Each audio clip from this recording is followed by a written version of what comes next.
Hello, everybody. Welcome to today's session. This is an informational webinar for our SIP Fellows program. The purpose is for previous interns, Kelsey and Joelee, to give you their perspective and experience in the park, as well as give you a lot of different information.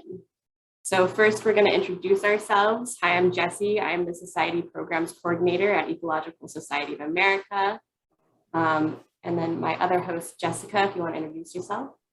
Hi, everybody. My name is Jessica Johnston. I also work with Jessie.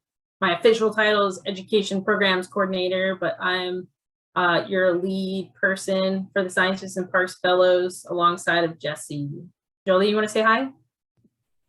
Hey, everybody. My name is Joelee Tooley. I am a MPS student at SUNY ESF, the College of Environmental Science and Forestry, and I'm signing in from New York today. And I'm Kelsey Hollien. I am a recent graduate. I got my master's from the University of Arizona. I'm currently working at an environmental consulting firm, kind of in between federal jobs here at the moment. Great. So I'll go a little bit over today's agenda. But first, I want to quickly note, please mute your mic and keep it off for the duration of the presentation. We will have moments, or we will have slides where you can ask questions. You can virtually raise your hand and we'll call on you and you can ask questions at that time. So the first up on today's agenda is we're going to go over the fellow spotlight.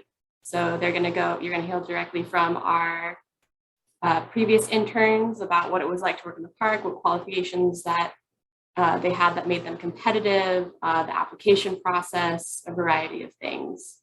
And then secondly, we're going to go over the program details broadly, including the project descriptions and where the projects will be. And the third thing that we're going to go over is eligibility requirements, because it can get a bit confusing. And then the benefits of the program, including DHA, which is direct hire authority. And we'll go over what it is, how it's helpful, and how does it work. And then we'll go over application tips, what we'll be looking for in applications and how to strengthen your application. And then finally, we'll save the last little bit or so to answer any questions that you have left. So I'm going to hand it over to Joelee and Kelsey to start the session. So why don't you guys start by saying where you worked and anything that you want to share about your projects. Okay, I guess I'll start first. So again, I'm Kelsey. I was working at Saguaro National Park this summer in Tucson, Arizona.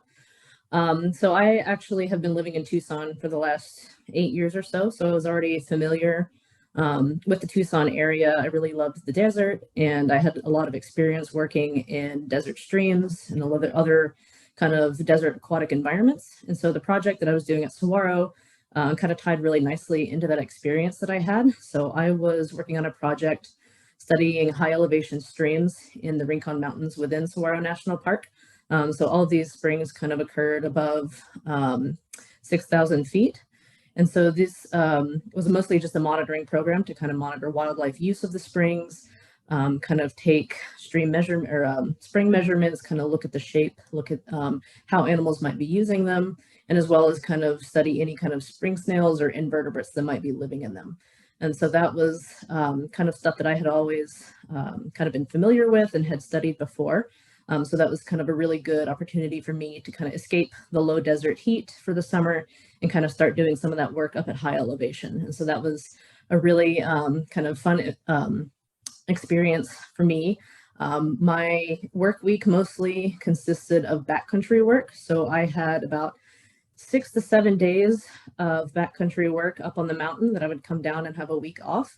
So those 15 weeks kind of flew by just like that. It was a lot of hiking. It was a lot of off-trail work, and it was really rewarding. You kind of left the end of the summer feeling really strong and really fit, and that was really nice. And then so the end of the summer was just a lot of kind of nice wrap up reporting. Just did a couple of reports on snails, kind of did some data analysis about it. And overall, it was just a really good kind of physical experience to have. All right. Awesome. So, like I said, my name is Joelee Tooley, and I was working at Lassen Volcanic National Park this summer, which is in Northern California. My project was with pika, which are small mammals related to rabbits and also other rodents that lived in association with the pika. The main project was looking at how the plague is spread from rodent populations into the pika, which are already kind of a sensitive species. So they're, affected by this plague, but also by climate change. So we were kind of looking at the interaction between those two things. And it was very hands-on in the field, actually handling mammals and trapping them. Similar to Kelsey, it was a lot of hiking off trail, going into the talus slopes where the pika live. And it was, not to be dramatic, but it was kind of my dream job. And I had a really great time with the project. It was awesome. I don't know. Yeah, I can't hype up this program enough. It was a really great experience. I learned so much from my mentors. I actually had several mentors and got to work at Lassen and Crater Lake. So it was just a really great learning experience for me.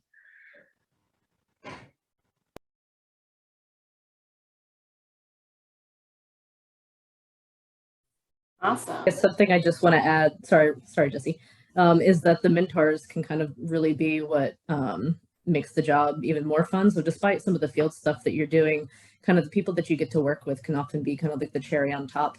So my mentor at Saguaro, we were kind of fairly similar in age, so we got along really well. I'm still friends with her. We went camping last week. So we see each other regularly. We still live in the same area, so it's really convenient in that way. I made a lot of great friends there. So that was kind of just like a nice kind of transition from the internship into kind of regular life, is that I still had those connections that I made there too.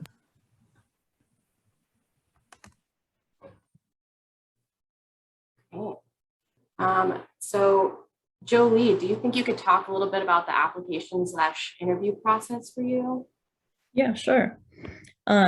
So when I first started looking for like summer jobs and internships and fellowships, I was kind of thinking I would do something around here because I'm from New York.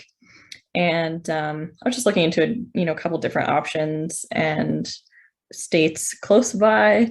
But then I kind of fell into this SIP program and read a couple of the descriptions. And you can actually, I think you can apply to 3, if that's correct, of the different jobs. So I applied to 3 different ones, but this particular project with the pika was on the top of my list.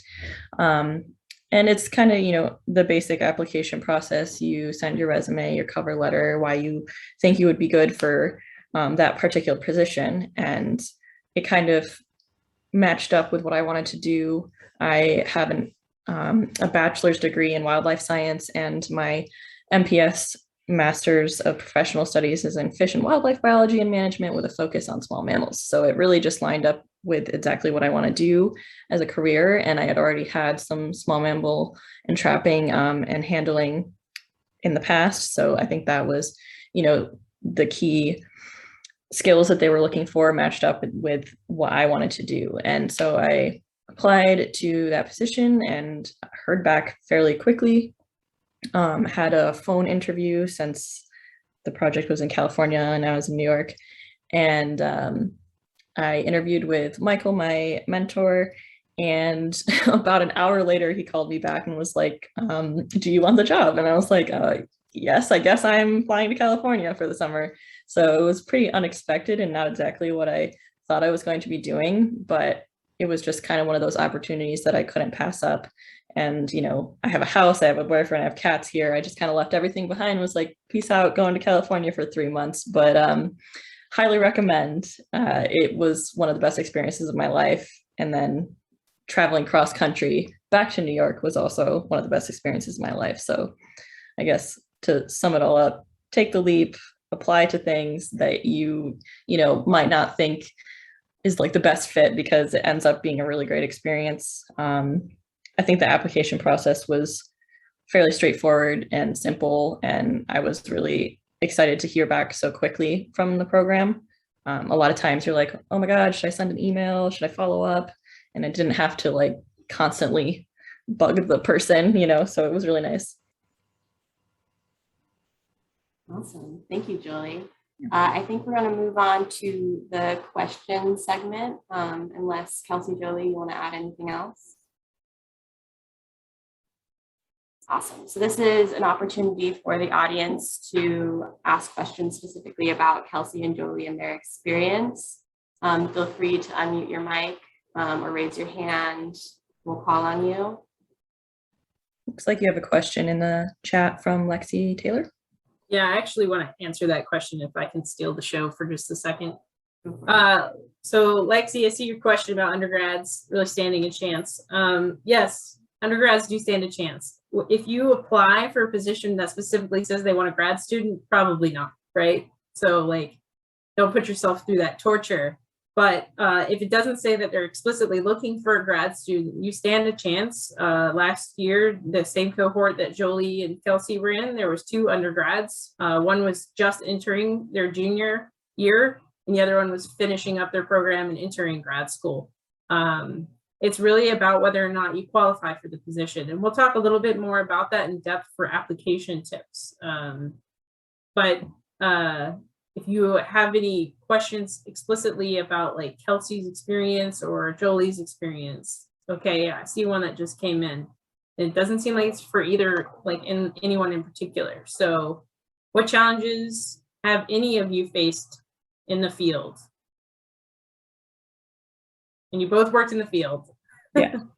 I mean, I can take that one. So obviously Northern California is hot. There were some days where the sun's beating down on you and you're climbing on talus slope, so basically loose rock. So I would say, you know, you do have to be physically fit, but also, like Kelsey said, like throughout the summer, it became more and more comfortable. And we're in high elevation areas, and I'm from New York. I'm basically at sea level. So I literally stepped out of the car when I got into Lassen and took 5 steps and was like out of breath. And I was like, oh my God, how am I going to do this? I'm going to pass out. But you become acclimated and get more comfortable. It's a little challenging at first, but honestly, who doesn't love a little bit of a physical challenge anyway?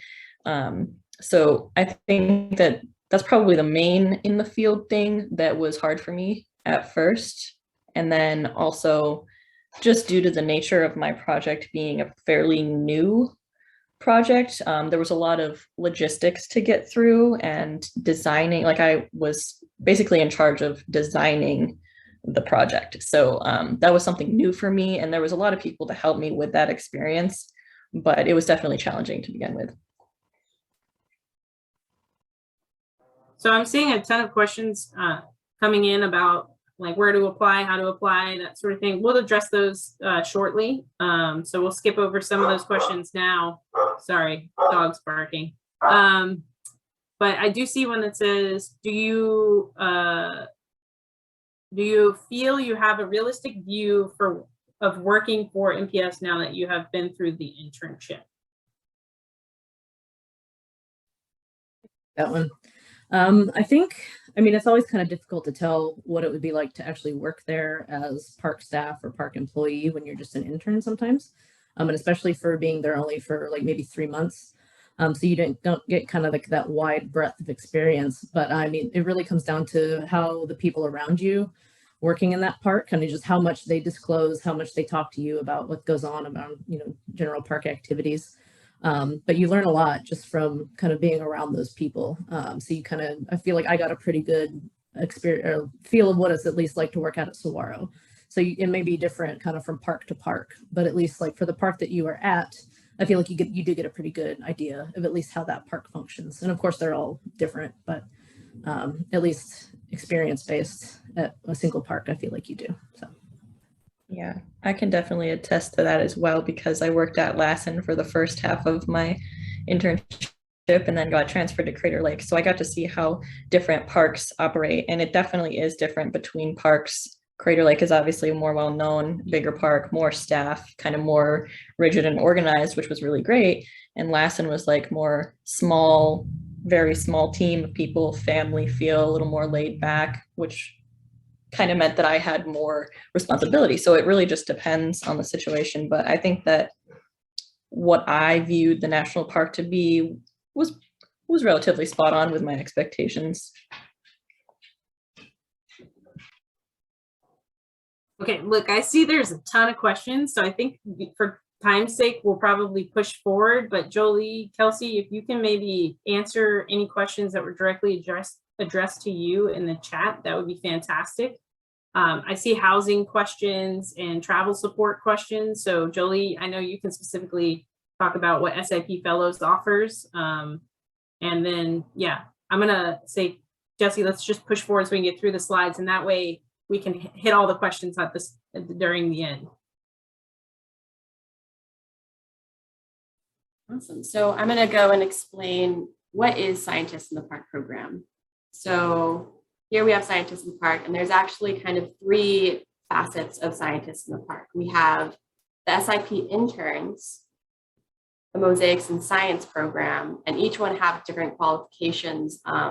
So some of you might be here thinking that you're here for the SIP interns or Mosaics, but we're actually talking about the SIP fellows. And so each of these programs are managed by different groups, and specifically the SIP fellows is managed by ESA, which is where Jessica and I work. The SIP fellows is the smallest subset of the whole SIP program. And usually it's the most competitive in terms of qualifications. So what exactly is the role of ESA in the SIP program? So the Ecological Society of America, I'll explain to you what it is. Maybe you've heard of us, maybe you haven't. We're a really, really old society with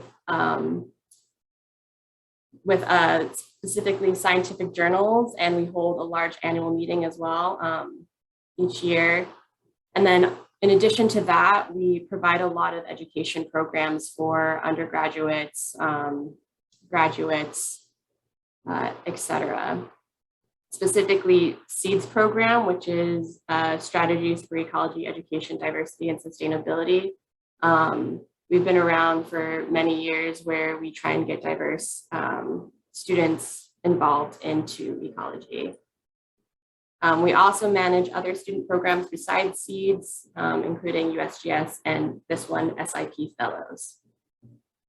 So specifically our role with SIP Fellows is we promote and advertise the program.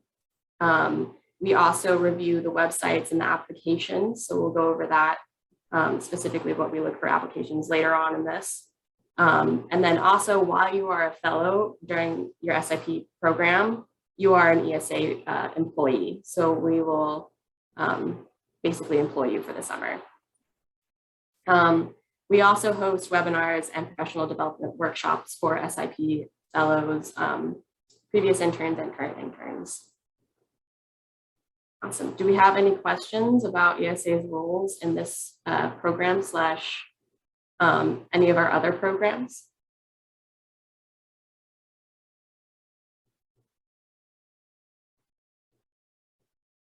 Feel free to raise your hand or drop it in the chat.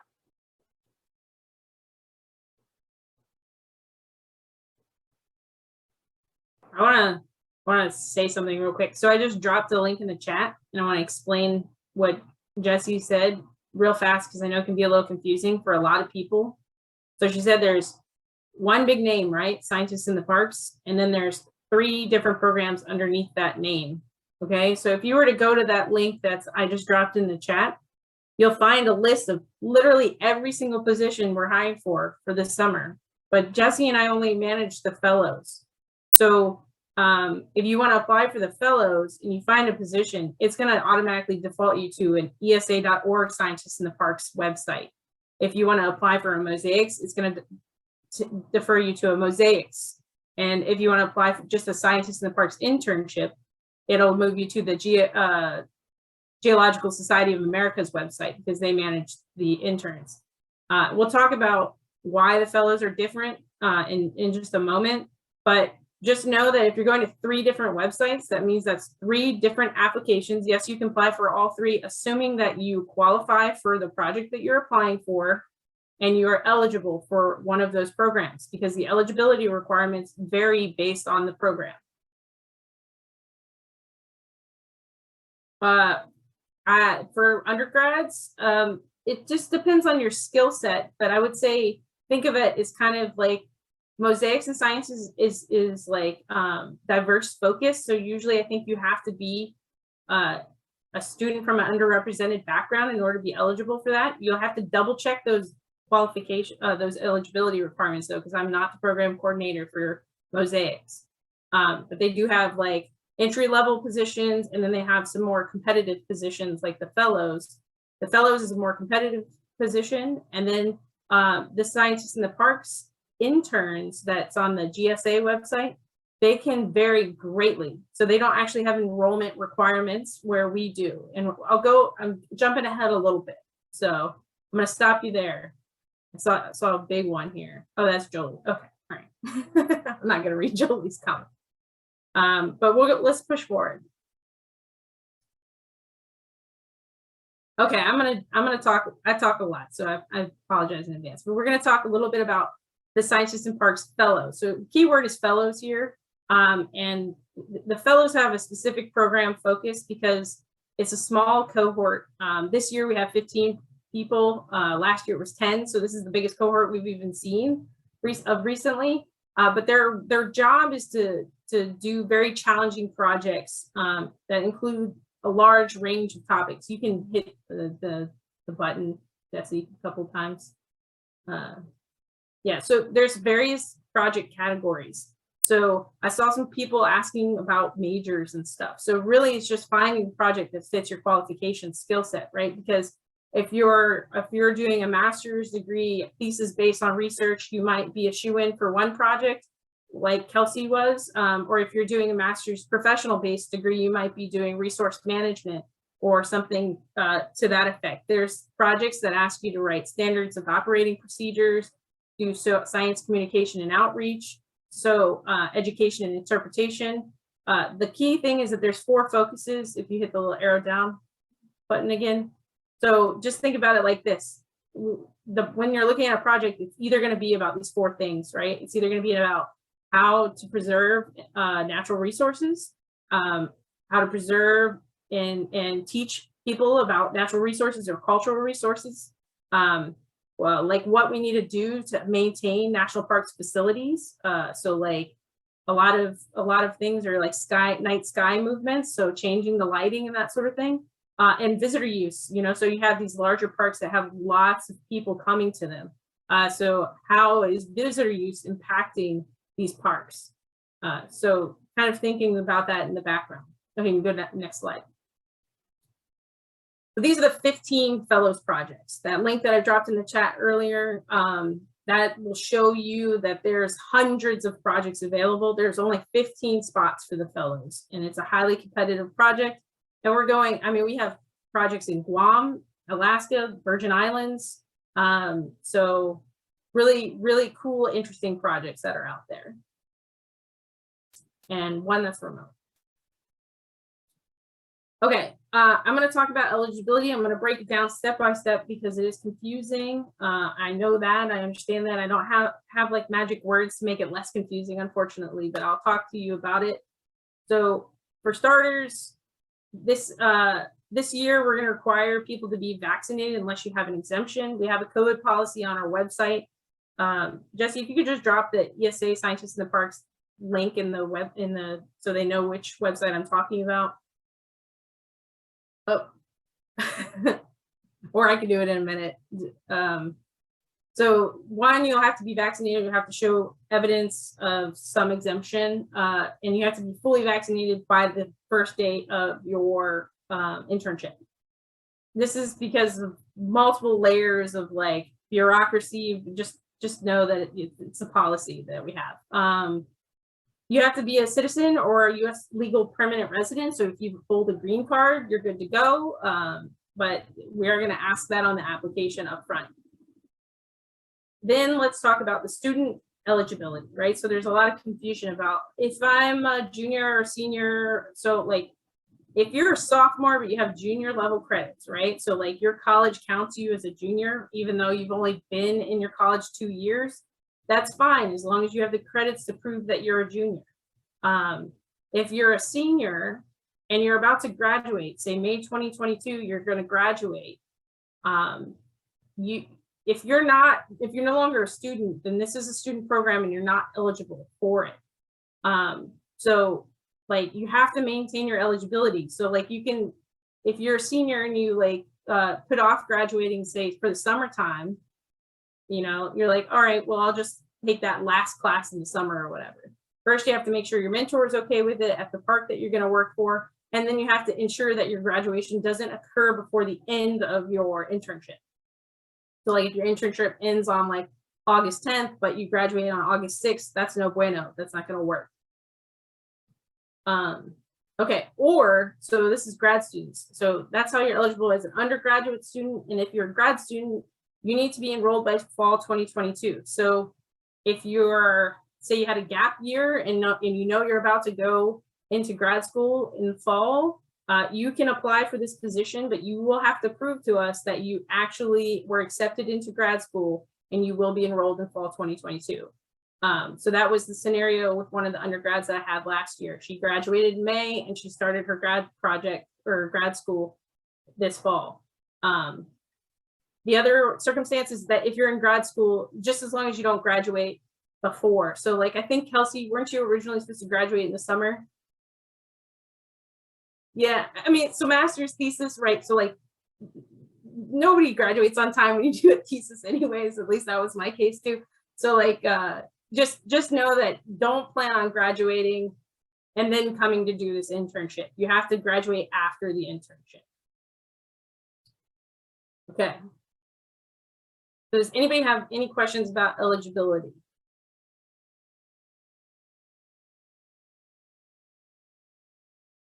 Well, let's just push forward. And if you have questions or you have a weird scenario and you're typing it up right now, that's fine. We can go back and answer those questions in a minute. Let's just keep moving forward. Yeah. Okay, so intern benefits. Joelee and Kelsey kind of touched on this a little bit, but what they don't know is like, I'm actually paying more than I paid them. Sorry, Joelee and Kelsey. This is something that they changed. This is my idea. But you get full-time work for 12 weeks and you're a contracted employee for ESA. So it's just keep in mind that like when we say full-time, it's like what Kelsey was saying, sometimes you're going to spend multiple days in the backcountry. So if that's not your ideal project, make sure that you don't apply for something like that, because they do have like these scenarios where they have to go into the field for long hours for multiple days at a time. You can go to the next thingy. Oh wait, I see some things coming in. If you're transferring to a 4-year college, 2nd year community college, are you eligible? I mean, technically, if you've done 2 full years of school, then you're a junior when you're coming in, but you have to be junior status by the close of this application period. And also, yeah, so if you want an opportunity for 2nd year student, you might want to check out the GSA's website, the SIP interns, or if you're, or the mosaics, because it just depends, right? But if you have junior level credits, your institution recognizes you as a junior, even if it's just like you're barely a junior, but you're recognized, you're eligible to apply. You just got to keep in mind, like, you're going to be competing against grad students and upper level undergrads. So do you really have the experience to outcompete them? Maybe you do. I mean, like some years there's like circumstances where people are like looking for certified scuba divers, you know, like that could be a job, right? And if you've been a certified scuba diver since you were like 14, and like you might outshine somebody, but you know, those are rare cases. So just be honest with yourself. And if you don't think that you're going to compete well because you sort of kind of have the skills, but you don't have them on lock, maybe try the other 2 programs. I don't know if there's positions for undergraduates for psychology majors, because I don't really know what a psychology major's coursework entails. I must confess, I have an environmental science and biology background myself. So if you are wondering about the psychology major thing, I would say just like look at the job descriptions themselves and the qualifications and see if you meet those qualifications. SIP program is a tricky word to say. So the SIP program has different enrollment requirements depending on which program you're looking at, right? So SIP program is an umbrella name. If you're trying to do one without enrollment requirements, go check out the Geological Society of America's Scientists in the Parks Interns program. That one has different enrollment requirements. Yeah, we'll tell you the other programs again. Don't worry. We'll drop the link in again. Okay, just push all the way through until, yeah, so I can get through. So housing and travel stipends. That's the great thing about SIP fellows. That may not be the case with the other programs. So you have to check in with them about their funding, but we can fund our students. So if housing is not included, we will pay for your housing. And if you need travel support, I mean, it's pre-approval required. You have to go through me to make sure I'm okay with what you're doing. But if that's the case, then we can get you there. We will help get you there, whether it's we cover your plane ticket like we did with Joelee, or we cover mileage to get you there because your position requires you to have a car. Yeah. So that's one great thing. I know that's a lot of barriers for many people. You know, it's really hard to pick up and go without having like rent paid, and like how are you going to get there? So yeah. You get to obtain on the ground experience while working in and living in a national park in many cases, which is pretty awesome. The professional networks that Kelsey and Joelee, maybe they can nod their head to it, but like you all of a sudden you get thrusted into this world of like professionalism, where you're all of a sudden like you're no longer viewed as a student. No longer viewed in that hierarchical thing that you see in school systems, where the teacher prof levels here and then the student learner is down here. You're treated as an equal, you know, from the second, and you build a network, and you start to feel like people rely on you, come to you for answers and that sort of thing. And that's a really empowering feeling. And you get to explore your career options through the park, because you have this mentor who's going to work hand in hand with you. And like, maybe you realize that you got this position on this project, but you really have a passion in a different direction. Well, they've been in the service long enough that they will help maybe shape that path for you.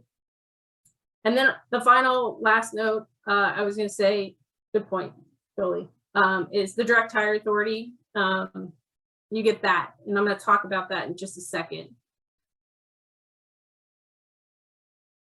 Okay, men, I'm sorry, but you're gonna have to go to an information webinar hosted by GSA. They have one, you can sign up for it. It's on their website, and they can talk to you about all the nitty-gritty details about the SIP interns. But I don't manage any of those projects, so I don't really know what the eligibility thing says.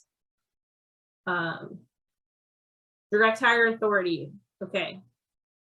So, direct hire authority is basically, it means that if you successfully get your internship completed, you get to put your name on a list, and hiring managers have access to this list and can look for your resume, your qualifications, and reach out to you and ask you to apply to their job before they ever even open the job publicly on like USA Jobs website. So it's basically you get to compete non-competitively. Like you're going to compete with other SIP fellows potentially. Like if Joelee and Kelsey have the same qualifications, then they might be competing with each other, but they're not going to be competing with like the whole US population. That being said, it's all dependent on whether or not a hiring manager reaches out to you, but it is still a wonderful opportunity to have that. And you have it for 2 years after you graduate. So that's the stipulation, right? Is like, and it's good not just for national parks, it's good for any land agency that falls under the Department of Interior's umbrella. But yeah, so that's essentially DHA in a nutshell. And it's kind of a very confusing process. And I'm sure Joelee and Kelsey will probably nod their head to this because it is not as straightforward as it sounds, but we're working on it. And we're always trying to improve it and make it better so that you can really reap the benefits of the DHA program. Okay. We can go to the next slide. So now we're going to talk about application tips. These are just some things that I've picked up on over the years, reviewing people's applications. And you can just, yeah, I'm regretting this automation thing. All right. Okay, so the project descriptions that you're replying to, you need to read them forwards and backwards. Like you need to know them. And you need to know how to word your essays and your resumes or CVs. It doesn't matter, resume or CV. It really doesn't make a difference between those two. It's just how concise and clearly related it is. Sorry, I see. So it depends on your education background, right? So if you're going to get hired with the DHA, somebody's going to see that you're doing your PhD work, then they're probably looking to hire you at a GS 11. Or if you're just finishing your undergrad, they're probably looking to hire you at a GS 5, maybe 7 if you're lucky. The 9 is normally for the master's students. And that's like, if you don't know what I'm talking about, people about GS levels, don't worry too much about it. It seems like Richard's probably already looked into applying to federal positions before, and that's why he knows, or they know. So just keep that in mind that, yeah, it's usually based off your education level. That's how you'll be sought after.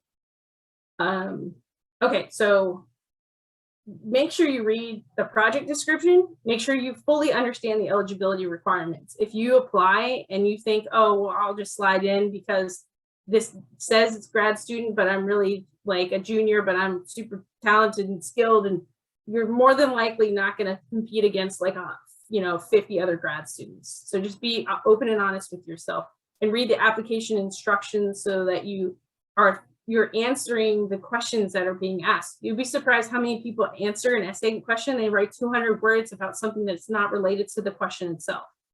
So just like go back to that question and reread it to make sure it's there.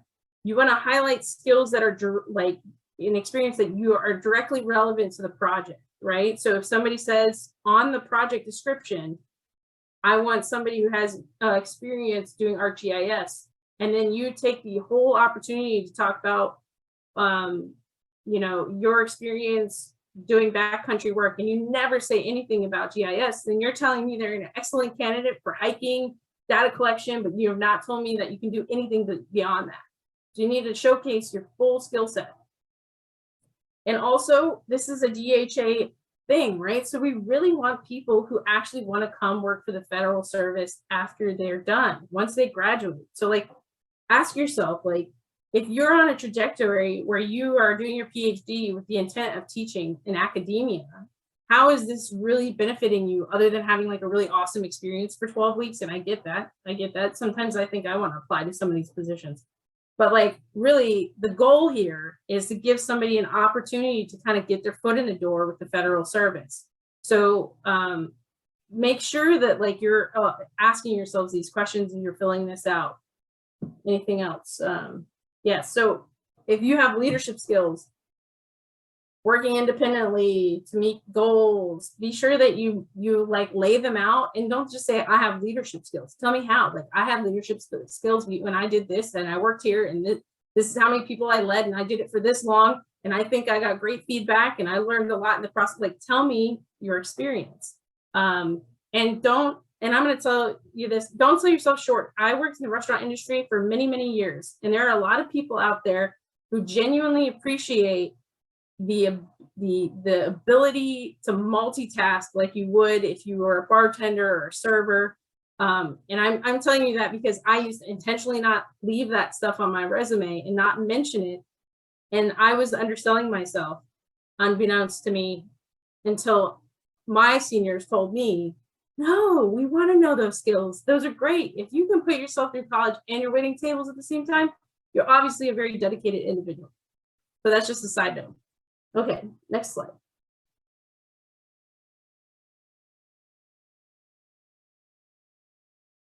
Okay, so I'm kind of hitting home on this over and over again, and the reason why is because it kind of drives me a little bonkers at times. But like your project description, the thing that you're applying to, the language in there should closely align with the answers in your essays and in your resume or CV. You should show me that you have relevant experience. And if you can't, or you're finding it very difficult, you need to do a little look in the mirror and ask yourself, are you genuinely qualified for this position? That being said, if you are looking at, say, a qualification list of 5 qualifications and you think you hit like 3 or 4 on the nose, like you're crushing it, and you're not so sure about those last 2, then make sure that you crush those 4 qualifications that you have on your resume and on your essays. I'm not saying that you can't apply just because you can't check all those boxes. What I'm saying is the boxes that you check, you better show me that you are actually qualified for those boxes that you check. Does that make sense? Okay, so everybody wants to work in Guam. Everybody wants to work in the Virgin Islands. Everybody wants to work in Yosemite. Everybody wants to work in Yellowstone. Just recognize that you are competing with way more people when you go for those really famous parks, because people just see this super awesome opportunity to live and work in Yellowstone, and they're not necessarily even really qualified, right? So find the ones that fit your existing skills, and be mindful that, like, just because it's a less famous park or even a remote position, right? You're like, what a drag, I don't even get to go to the national park. You're still building a huge network with National Park Service people, and that's a massive value. And we took away the reference requirement because we thought it was kind of a barrier, but if you have references and they can write good recommendations for you, I still highly encourage them, because at the end of the day, if you have the exact same qualifications as somebody else, and I can't really, figure out who I'm going to pick. And I don't just pick it myself. I create a top candidate list, and then I send that candidate list to the mentors of the projects, and then they kind of narrow down who they want to interview, just as an FYI. But yeah, the reference might make or break you, so if you can have somebody submit on your behalf, I would recommend it. Okay. All right, so apply today.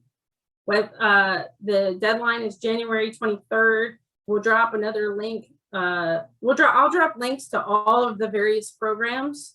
But just keep in mind, we're doing something different this year. The first 100 applications per park. So remember, I said there's 15 projects this year. If I get 100 applications to Yellowstone before January 23rd, I'm going to close it. Okay? Because I've got enough. If you think about it like this, that's 1,500 applications potentially that we'll have to review. So yes, the deadline is January 23rd, but if you find a position that suits your skill set, you should start working on it sooner than later to get it in.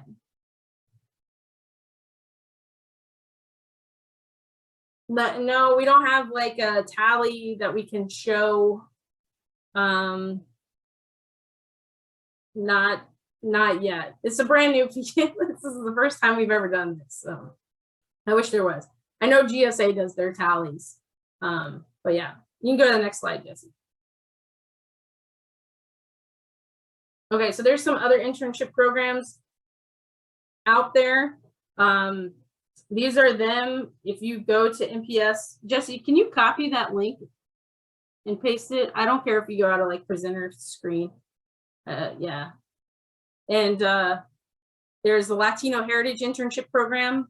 So Mosaics in Science, Latino Heritage, the HBCU. There's a lot of great internship programs out there.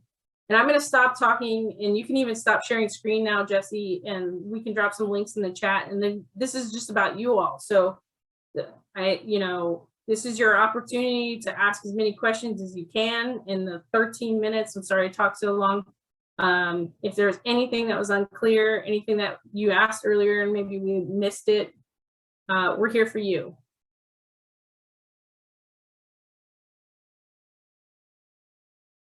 No, we don't have an applications number of current applicants section. We don't have that. I'm sorry. Will there be more opportunities in summer 2023? Yes. Yes.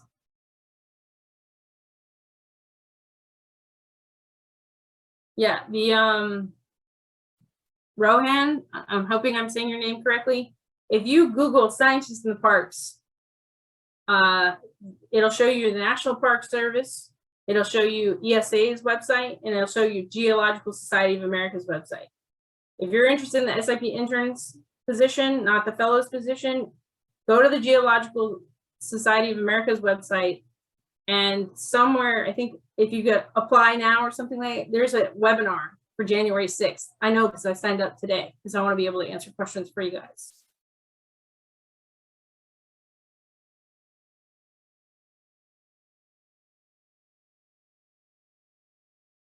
Yeah, you can see the number of applicants that have applied on the GSA website, just not ours. And that's because they manage so many more projects than we do.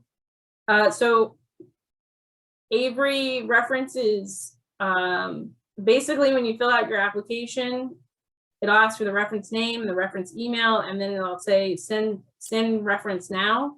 And it'll automatically send them an email requesting a reference letter on their behalf.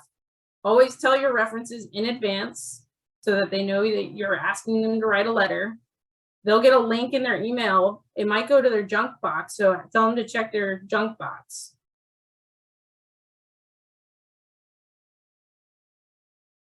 I don't know. Nobody's done a project in Alaska.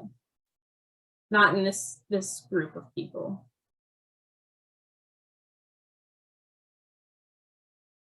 Gretel, I see your question here. You unmute yourself, Gretel. Can you do that?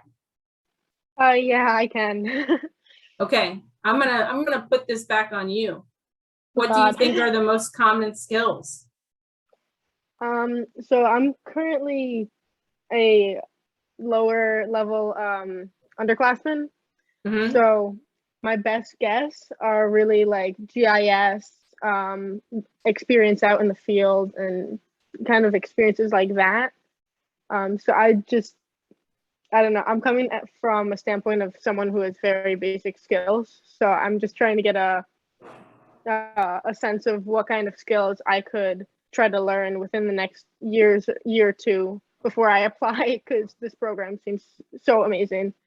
So this is what I would do. If you're trying to figure out what skills set you should build, because you think you want to apply to this one in the future, and maybe you're going to try for SIP interns now, I recommend that you read all the projects on the SIP fellows and find the ones that make you feel like geeky inside, like really ridiculously excited, right? And ask yourself, what qualifications on that do I not have? And how can I fill that void? You can even it's a PDF, you can download it, you can bring it to some of your profs and say, I want these skill sets. How do I do it? And that will make you more eligible. Now the projects each year, they change, right? They're ever changing. But if you know that you're really excited about that project, then that may be the career path you want to take. So either way, you still want the skill sets because maybe that's what you want to do one day. But GIS, yes, a lot of people want GIS. A lot of people want applied skills, like hard skills. So can you wrangle data? Sorry, I can't say that. R, Python, GIS, story mapping. They also want education and interpretive skills. Are you comfortable talking in front of an audience? Are you able to make brochures and Instagram posts? Are you able to convince people to turn their lights off at night? You know, like these are all the kinds of skills that they're asking for. And it's really, you know, your skill set is going to get stronger as you progress through school. But it's how you sell yourself. Don't undersell yourself. If you have those skills, make sure you sell them. Anybody else want to answer some questions? I don't know. Let's see. I'm doing all the time. Directly with Joelee and Kelsey. Well, Brianna asked if we could speak more on our personal growth we gained from participating in the program, so we could answer that question. Yes, answer that question. Okay. Yeah, I'll go first. So I cannot stress enough like how terrified I was to pick up my entire life and move across the country just for this, you know, fellowship program. And I stressed this earlier, like, do it. Like, make that choice, just make that leap.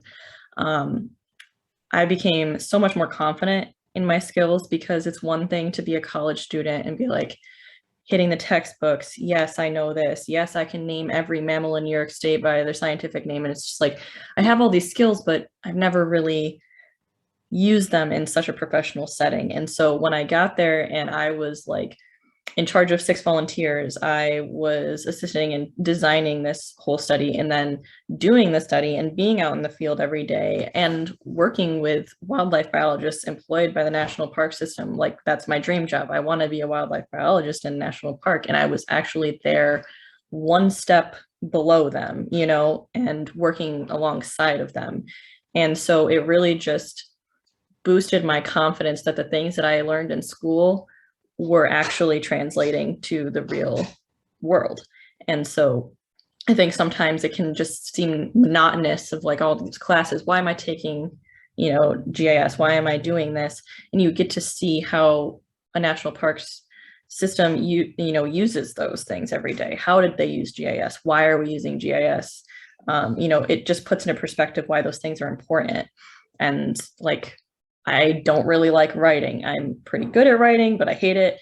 And, you know, I realized why it's important to have writing skills and have data organization skills. And so it's just like confirming all these skills that I've spent years and a lot of money obtaining, you know, finally get put to use. And it just makes you feel really good about yourself. So that's one thing. And then just, you know, the program and the project is amazing, but the people that you meet and the things that you do on your days off are equally as amazing. Like, you're spending time in a national park. It's gorgeous. Even though I was hiking all week long, I wanted to go do it on the weekend too, because there's nothing like it. And then I drove cross country from California to New York, and seriously, one of the best experiences of my life. Like, this is the time to make those crazy moves and live your life. And I know it sounds cheesy, but like, be young and crazy, you know, it's definitely changed me as a person. And yeah, I'll stop gabbing so Kelsey can say something too. Yeah, I feel like I had like a really similar experience in that kind of the things that I was learning at school. In school, it was really kind of rewarding to kind of build actual confidence in using those skills. So I feel like a lot of times in academia, you feel like there's always somebody smarter, there's always somebody more experienced in the room. And especially, you know, maybe as like a master's student or as an undergrad, there's always somebody else above you who has maybe something more. And so at my park in particular, a lot of the research staff that I was working with, I mean, they had bachelor's degrees, and I was the only one who had any kind of upper level kind of graduate experience. And so that was really nice to kind of have that. You know, I was the foremost authority on macroinvertebrates at this park, which was kind of insane. But you know, it's just specific skills that I had acquired that, you know, maybe didn't sound like much, you know, to my other lab mates in class, but at least, you know, at this park, it was really useful skills that they hadn't really had before. And so it was really nice to kind of apply those. And then kind of physically even. So I have really enjoyed doing a lot of backcountry work in the past. But then as I think like with most people, the pandemic just hit me hard. And so I was really worried kind of going into the start of this this job, because this was a very hiking intensive job. We did, I think, 150 miles in like 5 weeks. So I had to really kind of mentally prepare for that. And there were times when it just did not get easier. But, you know, just you can always do more than you think you can do. And so I think it's those kind of jobs that really allow you to realize that, you know, maybe it's not going to be easy, maybe it's not going to get easier, but you can do it. And so that's kind of one of those things that was really kind of nice coming out of it as well. Your thighs will burn, but it will be worth it.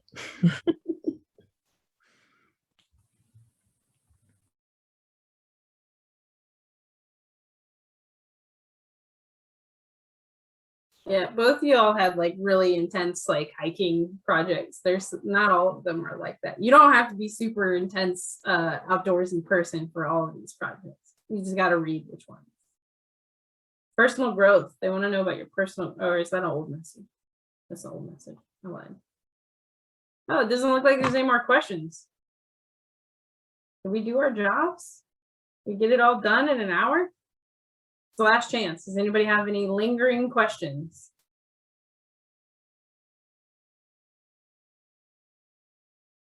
Yeah. Okay. Brandon, do you want to unmute? Can you? Yeah, I can. Cool. So yeah, I just realized that I'm actually an upper freshman based on the credits I had. Do the opportunities still vary? You know, for me, I guess, or for anyone that I guess is around my same skill level. I do have like, I do have like offhand experience. Like, I was like a college assistant over the last summer, for some environmental like course in like a college that I live nearby to. And I participate in like past research and internships too as well related to ecology. So I just wanted to ask like if the opportunity still like vary. Check out the SIP intern program, Brandon. If you're technically a freshman, you're not going to be eligible for the fellows, but it does sound like you have some qualifications that you've already lined up. So you just have to read through the projects. I know they have a keyword search feature on their table of projects that they list. That might be a way to pinpoint kind of your skill set versus the project list. But yeah, you know, sounds like you're on the right track. I think it would be hard for you to compete with other people who have had, you know, a couple more years to do what you've already started doing. But I wish you the best of luck, and I hope you do find something at this SIP internship project. And they do have a 100-person cap on each of their projects as well. Oh, thank you. Thank you, everybody. You guys are very encouraging. The link for applying. Yeah, so Zara, apologize if I'm saying your name wrong, but we'll happily put the project applications, available projects list in the chat. But it's really important that you read through the projects to determine which one you are qualified for before you just automatically go to the apply link. And if you read it, then you'll see the apply link is attached to all of the project descriptions. So you should definitely read the project descriptions first, because if you're not qualified, then you want to find the one that's right for you. Thank you very much. You're welcome. Anything I can do to help students, I'm an advocate for students. I say that all the time. Okay, we're at time. I want to thank Jessie, Joelee, Kelsey, and anybody out there who was willing to listen to me gab for the past hour. And I really wish you all the best of luck. If you ever have any questions, you run into a hiccup during the application process, you can email sipfellows@esa.org. We'll drop it in the chat. But until then, good luck. Read those project descriptions, cater your resume, CV, and your essay responses to that. Okay? Happy Friday. Hopefully you have the weekend off.